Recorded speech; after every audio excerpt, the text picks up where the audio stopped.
everyone. I'm Lauren from Beltline to Broadway. You all know who I am by now because I've been on like 3 times today. But look, I have a special guest, which is magnificent. So I said that way. That's probably better. Yeah, there we go. I was going to yes. say, there he is. Andre Jordan, who's been with me a couple of times, but this is the first time. We're right here. Right? I can actually I can see you. I could touch you. Yeah. So I'm so excited about this. Andre, you're just coming off of Shrek, so you were out of town doing Shrek. How was that? Great. How was it returning to the swamp? Wonderful. I mean, every time I always tell people this, there are so few roles out there, I think, for me, that I can always revisit, and it just always is fun. I know that it grows more with me every time I do it. The first time I did, I was 24. I just turned 35, so I've done it Still 5 times baby. over those, this span of 10 years. But I always love coming back to it because it's always different. I always discover something new, which is fascinating. And your role is Donkey, right? Donkey, yes. Okay, so what new do you discover about the role as you revisit it? What's different about it now from when you were 24, 23? I think my understanding I think the thing I've always understood about Donkey specifically is his kindness, his innate sort of non-judgmental when it comes to meeting people.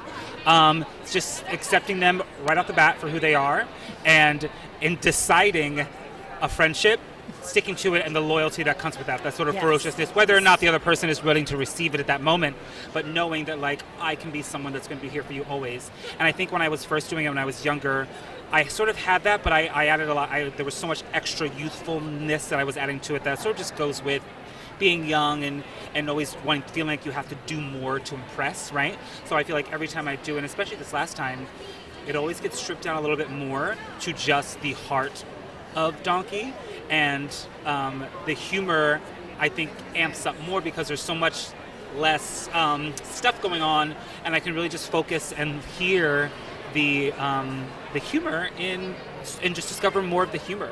And every time I've done it, I've had a different Shrek, different Fiona.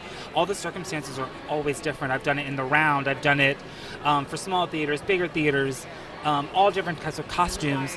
On the national tour. On the national tour was the first time, yes. So I've actually been lucky enough to wear that costume twice. I wore it on the national tour, and then I wore it 8 years later at the Sacramento Music Circus, which was pretty cool. It still had my name in the It still had your name? Yeah. That's so cool. And I really like Shrek, the I love musical. It has a lot of heart. Yes. And I think that's the best part of it. Yes, and it's so funny. And I think a lot of people, they automatically assume, and I think automatically when you're doing a movie to musical sort of transition, right, which is obviously where we are right now, especially in terms of commercial theater, there's always sort of an idea that this is just going to be another one of those things. But I think Legally Blonde, Shrek the Musical are fantastic sort of transposed medias of the same story that can also capture sort of the heart of it, the sweetness of it, but also do it in a way that is musical theater, that is still fun and exciting, touching, beautiful ballads in Shrek the Musical, beautiful heart. And if you love the movie, you love the musical even more. You love the musical. You really do love the musical. And I love Gene Tesori. It pushes out a little bit more. Yes. It just kind of gives it a little bit more depth, which is what I loved about it. And I was actually surprised I loved it as much as I did. That's exactly what everybody says. This last theater I just did it's their highest grossing show they had up to date. And they didn't expect it to be that way because people came maybe the first or second night, and then it was we have to go back, or it's not just for the kids, a big group of us should go and check it out and see it. I think it blows people's minds when they see it, because they think it's going to be one thing, and it's just not that. And Shrek doesn't go away. It's kind of one of these timeless. Yes. It doesn't date itself. It's just timeless. And Shrek the Musical also allots itself in the script in different durations for it to be more current as you want it. There's a lot of things in the script that are insert, local business here, or ad-lib this. So it frees it up to be forever and ever in a land far away. It can be wherever it needs to be, and portrayed by anybody that needs to be portrayed. It's all fairy tales. It's made up. It's Another musical that is so much fun, if you get it, and if you get it as camp, is Diana. I did. I loved it so much. Thank you so much. I mean, it's ridiculous. So you were in the ensemble of Diana. Correct. I think it's the hardest working ensemble. For those of you watching who are in Raleigh-Durham, Zach Adkins, who was in our West Side Story, is Tony. He was in the Pro Shot and the Broadway production as well. Correct. Of Diana. Mm-hmm. So talk to me about that experience. It was, I mean, it's crazy that it feels like it lasted so much longer because it was during the pandemic time. But my journey started with Diana in July of 2019 when I first auditioned for their workshops. So the show had already had its La Jolla run. I was going to say, it was out there. Yeah, and I want to say that was probably early 2019. So then I started auditioning because they were having workshops for the developmental workshops because they knew I was going to Broadway. There was a lot of work that had to be done, which they knew at that time, even then, that there was lots of things that had to be done. So I went in July. They were having a workshop in, I think, September. And so I went in for that, and I made the final callbacks, and I didn't get it. And then I got called back a week later, again, to come back in again for that exact workshop. And then I didn't get it again. And then there was another workshop. There were two before I actually got into the last one. So then my third time auditioning was Halloween of 2019. The final audition was on Halloween of 2019. And the next day I got a call that I had booked it. So the process was a good months long of going back in and singing all the same things, learning the same choreography, and just waiting to get to break through to that point. I mean, I didn't realize at the time, but by the end of that whole process, I had auditioned for like every single producer, the entire creative team, everyone was there and sort of like sprinkled throughout. And then I was lucky enough to be in the workshop December 2019 before we got into the Broadway rehearsals. And then we were in Broadway rehearsals in January, and then we started previews in March. And then Closed. We promptly closed. We had a week and some change of previews. Yes, and then we were in that group of folks that were in a sad day. It was a really sad day for the community, not just for the community. I mean, if you were, which a lot of us were, because it's like classic preview time, in previews rehearsing your show, I think we all knew that day, that morning, that something was going to happen. But it was like, until it's said, you don't stop working, right? Because it's like, you just never know. And that was your Broadway debut. That was my Broadway and debut. other people's Broadway debuts. And a lot of us in Diana, too. I think there was probably 8 of us, maybe 7 or 8 of us that were making our debuts. So tons of us that were. I remember our producer told us 4 weeks. I broke down and cried. And then I got over it, and we got drunk in the dressing room, and then went out as a cast and did our thing. And then we were like, okay, 4 weeks, sure, I can handle 4 weeks. It wasn't 4 weeks, and then sadly, and then our team started. I think once the producers figured out that it was going to take longer than that, then they started shopping around different ideas, and that was when the idea to take the show to different streaming platforms came up. I know that we went with Netflix, but I did hear that they tried to do it to other ones and see if anyone else would sort of go that way.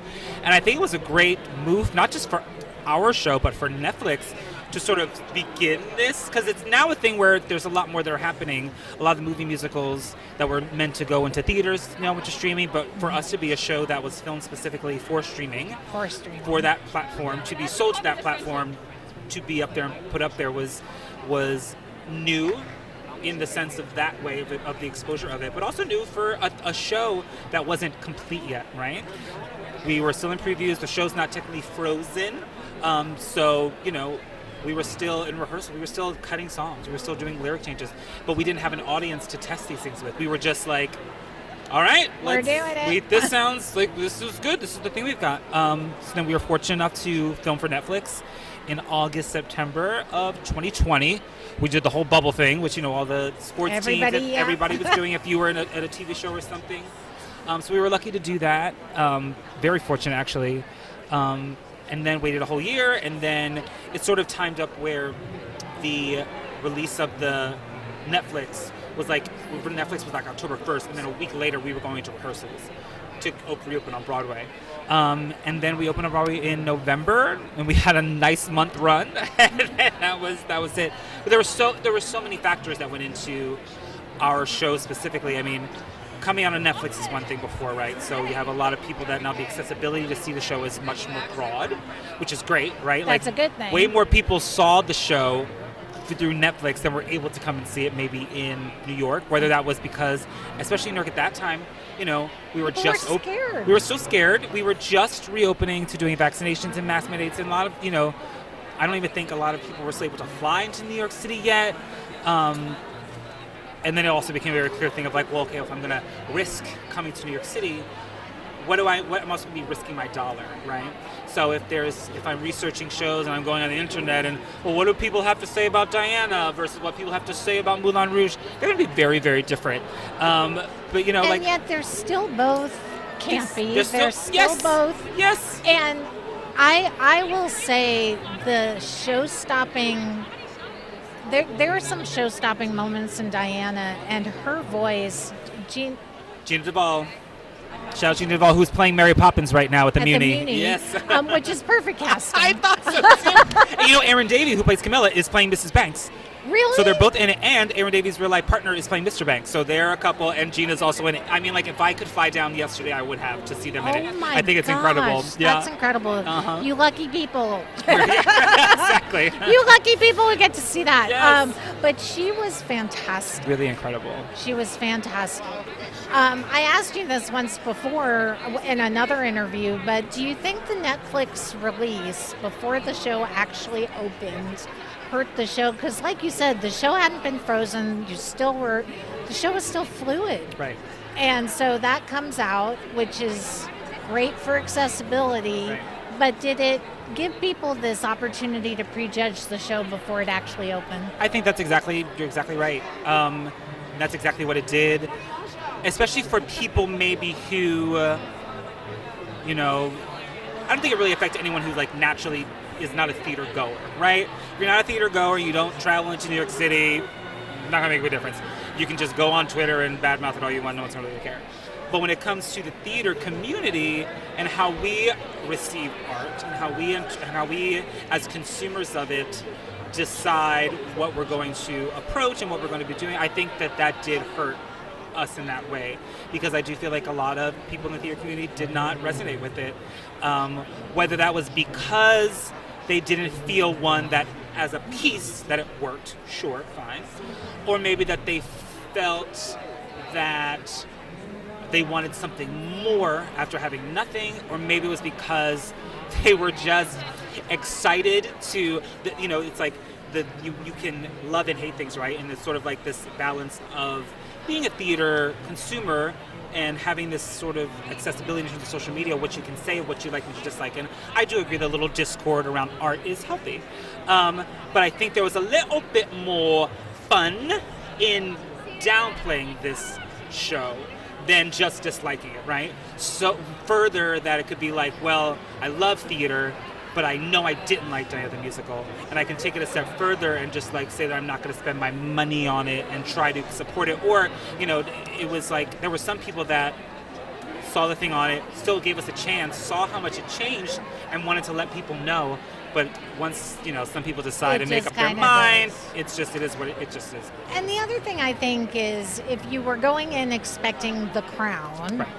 This was not The Crown. No. This was a very sarcastic, funny, campy look at the royals, which I think people may not have realized. Yes, it's also very much I think the difference too between thinking that it's The Crown and something else is like this is very much an Americanized POV of what it was like, right? Like nobody on our team other than Gina was a Brit, right? So no one creating the thing had any type of perspective from being in the country, being there. We were all of us were coming into the experience and bringing what we knew of her from what we knew of her, right? And even country-wise, like I just felt that it very much was an American sort of idea, a love letter, a centered thing. So it's like, it's not going to be as dramatic, I think, maybe as like the Crown or anything like that. I mean, that also part and goes to what and marketing is major, especially these days when it comes to theater and social media and how people interact with your show and interact with your company. Leads them more into wanting to be a part of the experience of your show, right? Well, and the social media, I feel like, kind of changed on Diana, because by the end, I felt like the social media was totally getting it. And I was like, had you done this from the beginning, this made me a very different story right now. And that actually had a lot to do with the company itself. You know, like, we as a cast were like, I know I won't speak for everybody, but I'll speak for myself when I say that, you know, when it was starting and I noticed that our social media was not up to par with what it could be in terms of connecting to our audience, especially after the Netflix release, that we needed to reach out to those who did resonate with it and amplify their voices and connect with them, because at the end of the day, you do the thing so it connects with people. If it's a hit, it's a hit. If it's not, it's not. But you want to go with connecting to the audience, like connecting to the people that get it, right? And then cluing into them. Well, why do they like it? What's the thing about it that they really like? Oh, great. Let's push this further. Let's find more people like this. Let's try to get out there and make our show more, or promote our show more to these people. Now that we know the audience that we need to go for it. But I feel like our marketing producing team had their own idea too of what it could be or what it should be, and it wasn't the same thing. Maybe they thought it was The Crown too, even though they were in the room with us. I think they were marketing it as that way to garner a more of the bigger audience, which is strange because even even in our original rehearsals, once the British media knew that the show was happening, they were never going to like it. There were tons of like articles, and someone had leaked our script to someone after the thing, and it was like, oh, they see all their lines taken out of context, which social media does anyway when they take all of our lines out of context. But even before that, it was like, oh, and this is what the show's going to be about, and you shouldn't see this and that and the third. And I feel like there could have been a little bit more pushback against that, but I don't think that our producers and our team at that time knew how to do that, knew how to manage that. We're maybe a little bit afraid of tapping that water before fully putting out the thing that they had. I don't think secrecy is as profitable as some people think it is. No, I don't think so either. And I'm sad that I will say about a month or so ago. So I had seen it when it came out on Netflix over COVID, and I watched it, and I didn't love it on Netflix. I loved it in real life, in that theater. I had a wonderful theatrical experience and hold that with me. And then about, I don't know, a month or so ago, I was going through a really bad time, and I said to my husband one night, I was like, I just need some Diana. And I watched it, and there are songs in there, there are moments in there that I don't know why, but it is, I feel like, and I'm not the only one, that it's getting this cult following for that reason. Yes. Yeah, I think you actually just nailed it. I have a lot of people that will tell me, or I'll see a lot of tweets that say, having a bad day, gonna pop on Diana the Musical. We need Diana. Yeah, yeah. Like literally that verbatim. Like, oh, today was, I need this. This is going to make me feel good. And whether that's because, the music really connects, or because you're falling into the camp of it, whatever it is about the piece of the art that you're seeing, regardless of this, it's just about the piece of art that you're seeing. And I also don't necessarily think that our show ever took it to a place of being disrespectful to this woman. I know we all care about her tremendously and love her, and I know every person. I auditioned for it because I love her. You know what I mean? I only stepped my toe into the ring of it because I knew that of what she stood for, and I knew the possibility of what the show could be. Well, and I felt like this was her story. This was her chance to take back her story a little bit, and that's another thing that I really liked about it. And the last moment, even my husband, who was kind of half watching with me because he's not really a theater person, at that last moment when she comes out and she's like, I get to be free now, and they're talking about all of these accolades and things that she had done. Spoiler alert, if you don't know what happened to Diana. Yeah. Read a book. But they're talking about all these things, and so suddenly he put down what he was doing and he started looking and paying attention, and then they say, she died. And my husband was like, oh my God. I was like, did you think it would have a different outcome? I was like, what were you thinking? But he was really moved. Yeah. So it kind of makes you laugh and it gets you on this ride. And then at the end, you're like, I'm totally invested. And then to me, that moment hit more, almost as if some of us are old enough to have been I remember on CNN when I it see happened. it very clearly the day that she died in Yeah. the rain. I know, I can see it right there. I came home from school. It was all on the TVs and everything. The whole family was around it. And I think like a lot of people too, who maybe younger kids who born a little time after that, know of her, but got to sort of experience this again and be reintroduced to her in a way. I know that a lot of other, you have The Crown, you have a lot of other, there's a lot of media, and I think especially like around the time with her, I do feel that our contribution to her story in our medium is very beautifully done. I do too. Guys, watch Diana. Yes, I'm not in love with the soundtrack or the cast album only because we took out the expletives of my favorite song, which I was like, why are you taking out the expletives? Which one? Wait. The Effity song? You can get the... Oh, I got it. Yes. Oh, but yes, on Netflix we don't. It's PG-13. Yes. Yeah, it's PG-13. So the really funny parts are... It's so funny because we recorded on the soundtrack too. We recorded that version. Yeah. In case they wanted to do a soundtrack that was like explicit and then like for kids. Explicit, like children haven't heard this word before. I know. And then we did it like full shoots. There's one whole version of Netflix out there where we say all the expletives and everything. Oh, well, then I'm just going to have to watch. It's all out there. I'm going to have to watch that version. We recorded it, yes. Oh, my God. Okay, so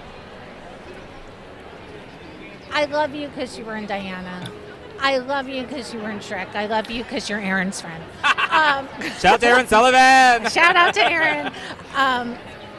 But what I love most about you, I wore my TORN shirt. So TORN stands for Theater on Racial Negativity. This is a series that Beltline to Broadway started after George Floyd was murdered. Yeah. A black actor who's now actually our board chair. We're a nonprofit, so for those of you who don't know, we're a nonprofit. Our board chair is Juan Isler. And Juan and I had this idea that what if we could go on Facebook Live and have conversations about racism in the theater? Right. And at first everybody was like, no. What, are you crazy? And I was like, well, I don't want to do it. I want Juan to do it, and I'll just produce it, and I'll be in the background, and I want it to be his voice. And he would put together these panel discussions of theater makers and actors and people of all colors, because he didn't just want all people of color on his panel. He wanted to have this dialogue.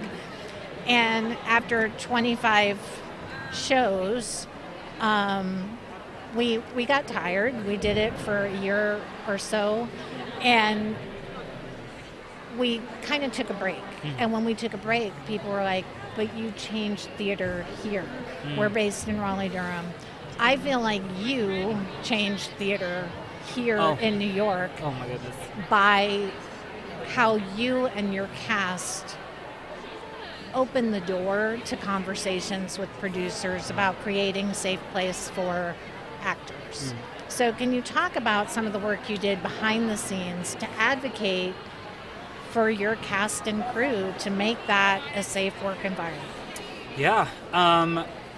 It all really started for us too also after the death, the murder of George Floyd. We actually went into, trying to get this timeline right, we went into Zoom rehearsals in June of 2020. So this is in preparation for Netflix, right? We found out in May. I think we found out 2 days after George Floyd, because George Floyd was murdered, let's say May 20th. Oh gosh, I don't want to get the dates wrong. Sometime in May. Because it was a week after or so we started. So it was towards the end of May, yes. That we found out that we were going to be going back into rehearsals the next week to start for the month of June. So we, the first meeting had happened and George Floyd had already been murdered, right? So the first meeting's happening and they're telling us all the things that are happening, that we're going to be doing this. We're going to be here for a week. We've got all these things planned to do this. We're going to learn this new song. But there was essentially a lot of time on the board where, we weren't doing it. Because essentially what we were doing is we were trying to figure out the first 15 minutes of the show, run through the whole thing, get the producers to see it. So a few of our cast members, we decided that this would be a great opportunity to, since we have everyone together, since we have the producers in the room, since we have the money in the room, since we have the creatives in the room, we have everybody here. This is a fun, fantastic time to talk about what's going on now, because while this is happening around our country, how it's specifically influencing our business and what we're doing right now. There is an expectation that we have to meet because we are fortunate and privileged enough to be working right now. We're not, a lot of people aren't. A lot of people are saying, oh, this happened to me when I was in theater, or this happened to me in a stage experience. These are all awful things, right? Spanning from Asian hate to racial, everything across the board, right? And the only thing we were hearing about was like the sexual abuse stuff. We Yes. heard a lot about that, Right. but we didn't hear about a lot of these other underlings. Yes. Oh, for sure. Yeah. Because for a long time, yes, we had heard a lot about abuses of power and a sexual nature from people up top. But when it came to racial injustices and white supremacy and how that floats around our business in terms of who's in charge and who makes the decisions and how we operate in a room. So I always call it the spell that we were under, right? How we all would walk into these spaces and assume, okay, well, this show is happening. I'm not going to go in for it because I'm not that, right? Or people are allowed to talk to me a certain way because I'm the only black person in this cast. So we decided that we were going to come up with a list of things that we wanted to discuss with our producers, that we want to address within the show that we've noticed, right? Maybe there were things that happened in rehearsal processes in the show that we feel could be reworked, that need some attention. So what we did was we reached out to, this was a pretty big collaborative between the entire company as a cast. It started with the cast, but eventually we wanted to make sure we opened up and brought in more people from our band and company management, things like that. But we made sure that we wanted to talk about training, unconscious bias training within our groups, bring attention to things that have happened, call them out. We actually brought in an unconscious bias trainer who talked us through implicit bias training. Sort of like we started beginning the foundations of what is now HR in theaters, right? All these companies now have HR. They didn't before until Diane the Musical was like, we need to have HR. And I was actually having meetings with other shows because I had put out a tweet. This is like the tweet heard around the world. This was the tweet around the world. So this was actually, the tweet around the world actually happened a year after we did everything with Diana, because what happened was we did everything with Diana after George Floyd's murder. We went around and we made sure that, things were, that our house was cleaning house, right? That Diana the Musical was getting its stuff together. And it's a happy ending. I mean, the producers were receptive. They were receptive to us. They made changes. They made changes. To the score. They made changes to the cast when it was time to come back to Broadway.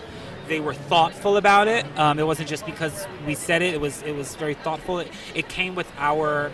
It came along with our our talking to us about it, right? Like, how do you all feel about? If we were to bring in, we want to hire swings, but we want them to cover the Queen and Diana. I think we want them to be of color. What do you think about that? And we'd be like, well, we don't care. Do it. Well, and the design team, you made changes in the design team. Yes, yeah, we did make changes in the design team. I don't want to say his name, so I won't. But we let go of some people who have been known to abuse their power, who have been given too many chances in this business. They were given another chance with us, and we let them know that we did not feel comfortable having them in our company and representing us in any way. So we let them go, and we did a lot. We did a lot of that stuff, and we actually even, because that was in June, we were able to implement a lot of it when we came back into rehearsals in person to do the Netflix, right? So then we had maybe 4 weeks of rehearsal and 4 weeks of staging, and we're able to if conflicts arose, we had a new channel to sort of funnel them, and a new system, excuse me, and this is again pre-HR, that would sort of direct the incident into a safer way that could be handled better. So that was all in 2020. Flash forward to a year later, during the March on Broadway, right, where we're marching against more people's abuse of their power in our business that has gone on too long.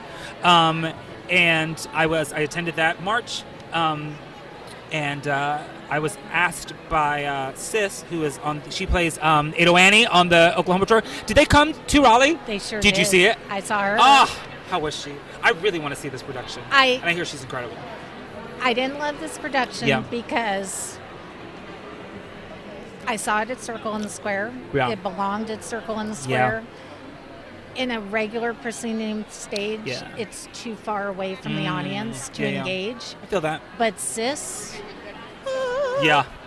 Incredible. She was doing a forum and a Zoom and asked me to come in and speak about specifically, you know, if there's anything that's going on, like a Broadway show or something that we need to know about. Because so at that time, during the march, where people were more vocal, and we knew that Broadway was coming back soon, right? Or at least we knew, okay, it's going to be the summer, it's going to be September. It was getting close to it coming back, and it was like, well, what are we doing to prepare for this, right? I feel like there was a lot of mindsets in the theater community. It was like, oh, let's just get back to work and we'll worry about it when we get there. And it's like, oh, that's such a passive, anti-action way to make stuff happen. So I put a tweet out after that meeting, because during that meeting that Sis invited me to, and it was a huge forum. There were thousands of people there in that Zoom. I don't know how it was managed or who. I'm not the one to do any of it. I don't know how this is happening. But I spoke first, and I told everyone the story about what we did in Diana. I talked about the firing of that person that we were with. I talked about our sort of pseudo-HR that we had until then, our list of demands that we brought up, how they were implemented, the hard things that we did, the conversations that we had. And it was so well received by the folks in the room. And I said in the room, and I said in the tweet, if there's anyone out there that is already contracted to come back to Broadway or a national tour that is starting in the summer of 2021, and you need help organizing your company to speak to your producers specifically about EDI efforts and making changes, reach out to me, because we've already done some of the work at Diana and I have some insight. Well, I received a lot of messages. That was probably the busiest month of my life. I needed an assistant for that, because every day whether it was on Facebook or it was on Instagram, there was a DM there of someone saying, I'm a member of this cast, what do you do? So I was doing maybe 2 or 3 Zoom meetings a day. They were about an hour and a half. I would schedule them throughout the day. And I just developed a presentation that pretty much just walked them through what happened and what we did. I gave them sort of some resources. I gave them the information of the person that we contacted to help us with our unconscious bias training. And again, this is all before places started actively seeking HR. Talk to these people about about how we're doing it, how we're looking to get into HR. And I wasn't just having this with cast members. I had talked to company managers from shows that were on Broadway on tours. General managers reached out to me, and not even all aspects of theater, regional houses, non-X shows here in the city. And it didn't matter to me then, as long as I could get it out to somebody, because I just felt the more people that are getting on top of this early, that are getting hip to the jive and understanding, they won't be so far behind. They won't fall into a place where they're not prepared when a mistake happens, right? You have to allow some grace in these between times when we've been under the spell for so long, right? And if people don't know what to do because they don't have the resources, what can you expect people to do if they don't have the tools? Right. So even giving people the little bit of... Even giving them the verbiage, giving them what the list of demands should be. Yes. Yes. And or even just okay, well then once we get there, well, what does the hard stuff look like? I can walk you through what those conversations were like, because I was in those rooms. I can tell you how far it can go or how short. It should go as far. It should feel uncomfortable. I can talk you through those types of things. Or even that, I was able to give them references to say, this is actually a person that can guide you. They guided us, they'll guide you. And they were incredibly helpful and resourceful to that. So I was able to get with a lot of companies, and then one of the last things that I did while I was with Diana, this was actually before we started rehearsals. My producer, along with Charlotte St. Martin of the Broadway League, and a lot of other representatives from cast members, we did a forum. A forum, I guess you'd call it. What do we call it? I don't want to say we call it a convention. Oh shoot, we had a name for it. What's it when you get people together? A summit. We call it a summit. And it was an all-day summit. It was actually not all day. It was like 10 a.m. to maybe like 3 p.m. And we brought in people to speak. We brought in doctors to talk about doctorates within business, to talk about our show as a business, to sort of reintroduce us to this idea that Broadway has to start thinking of itself Broadway as a business. Yeah. More so than just the money stuff. Like, we have to start treating ourselves on every level in terms of HR, what that looks like, how we, when it comes to contracts, how we interpret them, how we communicate with each other, and not just, oh, I'm an actor, I'm going to do whatever you want, sort of thing, right? Like, no. We all need to have this sort of understanding. And then we all just shared there was myself, so Diana was represented, Come From Away, Lion King, Wicked, Phantom. There was a couple national tours. What's that? Was it Moulin Rouge? Moulin Rouge came, yes, because it was all of us that had the same sort of business matters that everyone said someone. Moulin Rouge. I want to think the My Fair Lady tour was also there. Good. And we all what we did was we all talked about things that we had done in our company, if we had done anything, and if not, what were some questions and feelings that we could do. So a lot of people brought other references to the table as well. Was it Slave Play? One of them had an intimacy director, and then that other shows were like, oh, that'd be wonderful if we had that person on staff with us, because we're coming back to do this thing, and we think it's important to have that. That was the great thing about it too, is because it came at a time where a lot of shows were still maybe not fully open yet, and coming back into their room, and everyone was trying to figure out how to come back the right way, right? So that we did a summit that was wonderful and worked really, really well. And then we passed it off. So I think Wicked is going to be doing a similar one next year. So the idea is that this will happen every year. There will always be a new roster of shows that are coming in, that need to be reminded, I think. Like, we can never let this idea slip by, right? Or this has to be the new norm of how we operate. This has to be not just in Broadway, but in theater, in the theater community. It needs to trickle down into every aspect of it, for sure. Absolutely. I love this so much. I'm going to tread in tricky waters, but I just know you well enough. Let's go. We're friends. Yeah, let's do it. So one of my very first interviews for RDU on Stage, back when we were RDU on Stage, now we're Beltline to Broadway, was with, and I'll respect you, I'm not going to say his name either. Oh, with him? Really? Him, in his studio. Okay, we'll say WIL. WIL. It was in his studio, and he had some Diana sketches. That's when I first heard about the show. And I wasn't allowed to show them, but he was very proud of the work he was doing. And I've interviewed him a couple of times, not since COVID, but I interviewed him in the before times.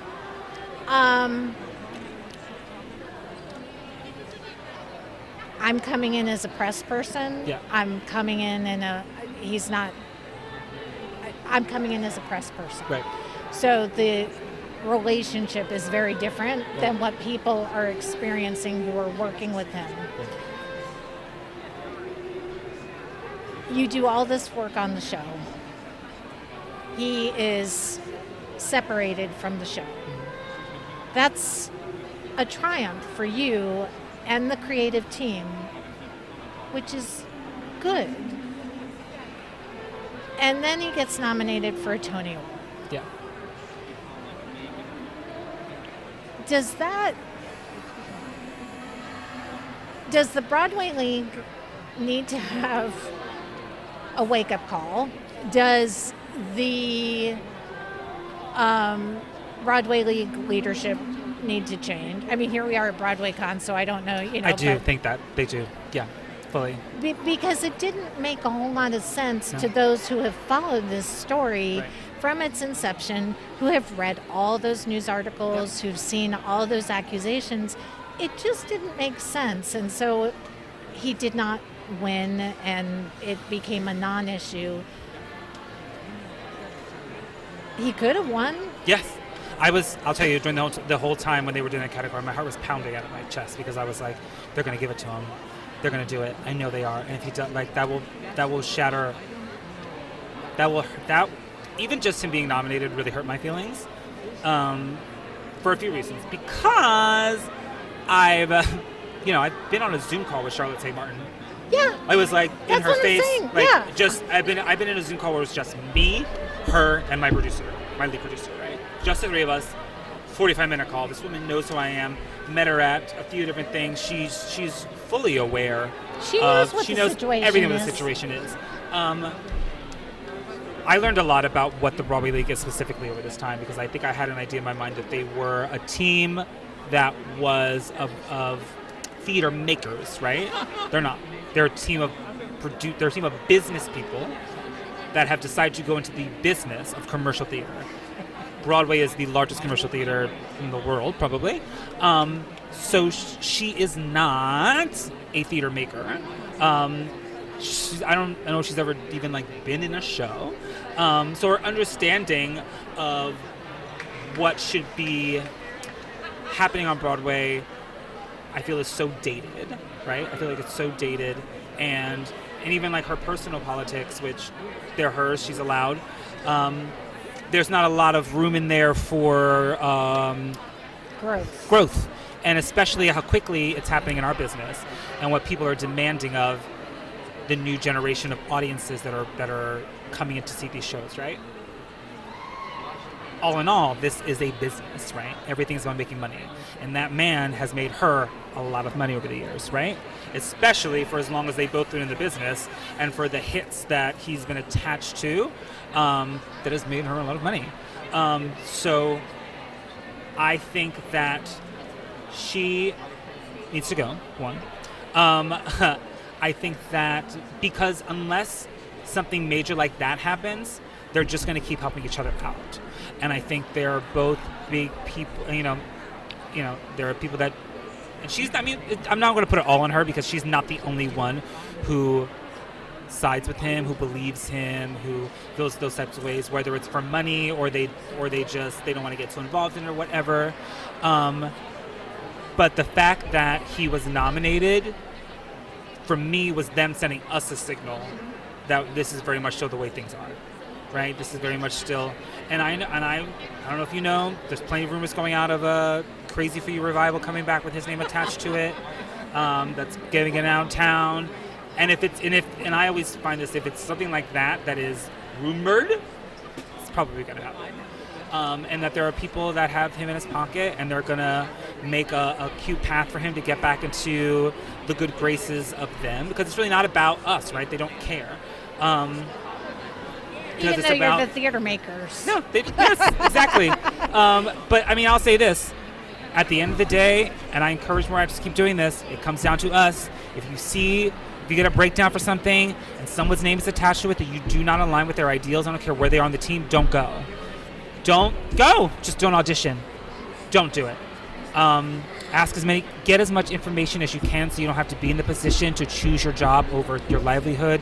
It's an awful thing to have to decide to do. People do it. People do it, though. People do it. But it's not really worth it. So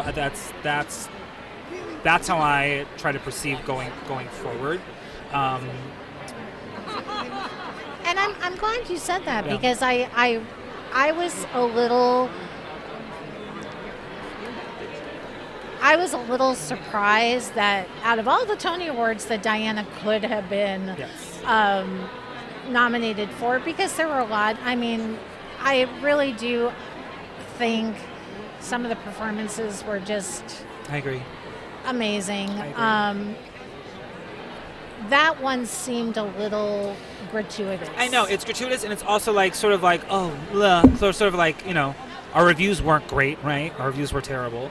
But the one review that, the standout in the reviewers' minds always were the costumes, right? So it sort of gives them the idea to be like, well, we can give them one, and it can be this thing because the reviewers decided that this was okay enough, right? It's like if the Times says that the show is terrible but the costumes were great, we can lend them one nomination because it's costumes. It doesn't really matter who it was.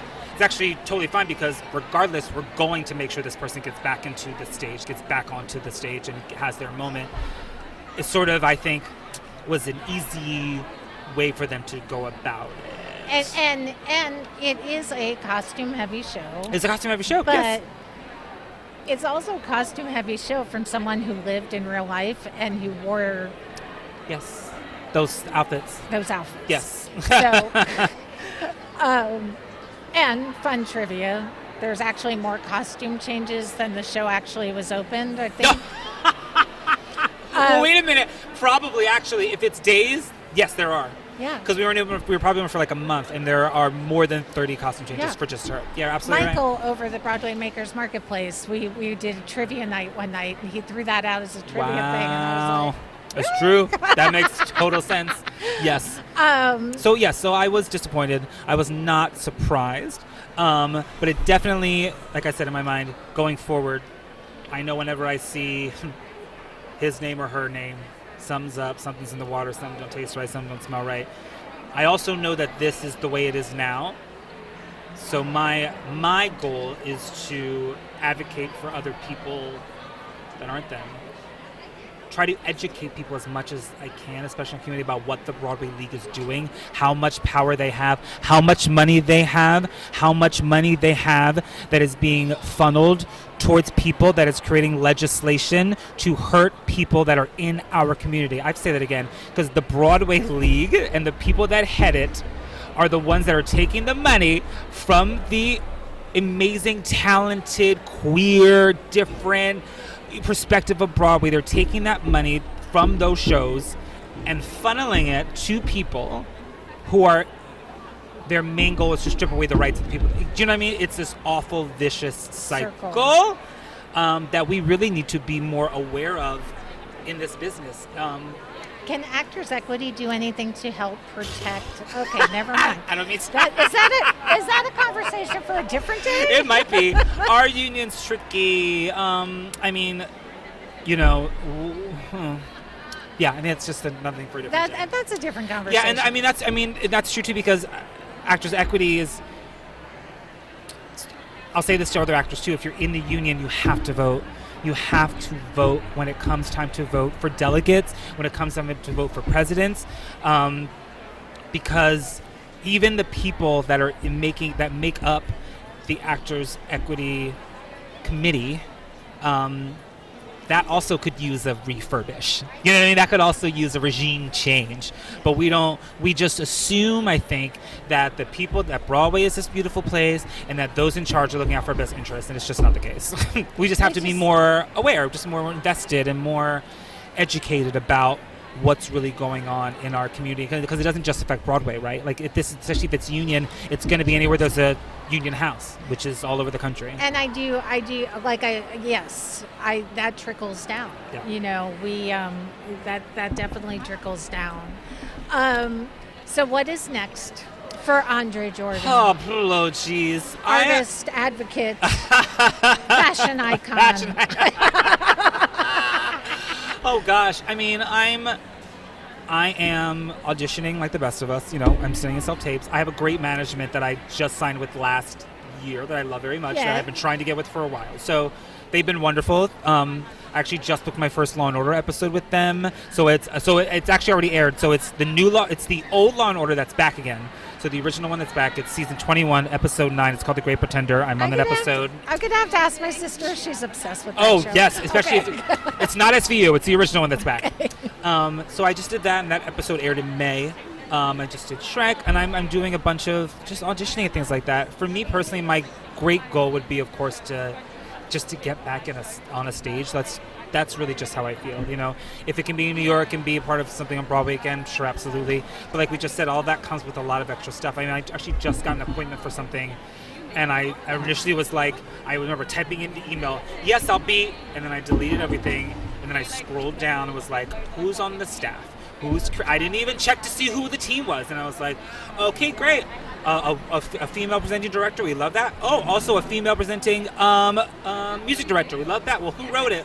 Okay, I'm not a big fan of them, but they wrote it, they didn't produce it. Okay, like, sort of like really making sure that before I even step foot into that place, be purposeful, that I feel like it'll feel safe going in there. And I think as theater lovers and theater fans, this is a convention for theater audiences, theater fans. We need to be smart consumers as well. Yes, so, 100%. We need to pay attention. Yeah, absolutely. Join theater Twitter. Get on theater Twitter. Get into some healthy discourse. Be nice. Be kind. Be kind. And also, I would also challenge people to just like go outside of I don't know what you've seen since you've been here. Because off Broadway right now is actually, I think, the place to be. Off Broadway is lit, but I will tell you, I had someone here this morning from Paradise Square. I know there's a lot of. Oh, mama. I wish I could. I'll tune into that later. They okay? They're fine. Okay. But I am a little obsessed with that show, and I want them to fix their offstage problems so that they can have a good long run. Yeah. Because their talent in that show is unreal. Off the chart. That's wonderful.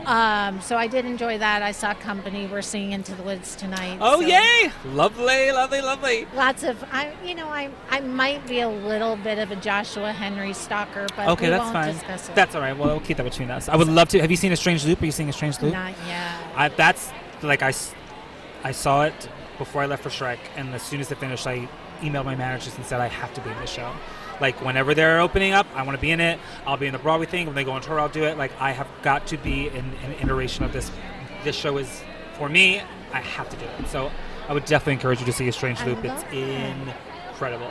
I actually was listening to it this morning on the way here. Pulitzer Prize, Tony Award winning, all the stuff. Beautiful, beautiful. The most honest piece of theater that I have ever seen. I love that. Period, hands down. All right. Well, I love hanging out with you. I do too. I feel like we could always do this for so long. We could just have our own podcast. I know. But thank you so much for being here. Thank you for coming to Broadway Con. Thank you for having me. This is my first one ever. I've never ever been here before. I love it. And everybody, please follow Andre on all the things. Yes. Instagram is Jersey's Andre Jordan. Jersey, Jersey with a Z. Jersey's Andre Jordan. And then on Twitter, you can find me at Cinnabons Jordan. CINNABONZ. I love to put Z's in things. I feel like he seems to have a Z thing. That's such like a millennial thing. Like we used to we put the Z thing like jams with a Z. You know what I mean? Or whatever. So I guess that's why I do it. Cinnabons Jordan and Jersey's Andre Jordan on Twitter and Instagram. I have a TikTok now, but I'm very I'm tiptoeing in it because I'm definitely more of like a viewer of that, and I'm going to need a much younger person to really teach me how to turn it out. But that does seem to be where things are really leaning to. And it is. I do think it's a lot of fun. I enjoy TikTok. I think I spend a lot of time there. I could see you on TikTok. You'll be leading us all through dances. I could do something like that. Well, I don't remember actually what my name is for that, but you can go on my Instagram and find that for sure. Anyway, thank you. You are a delight. Thank you so much for having me. I can't wait to see what's next. Me too. I hope Diana goes on an equity tour. Oh, I know that answer already. I know. I know that answer too. But the thing is, it will go on tour. So it will come to a city near you. But not with those wonderful people, and not with that ensemble. No. I never saw anything like it. Oh, Thank you so much. Anyway, thank you. This was awesome. Bye, everybody. Bye, everybody.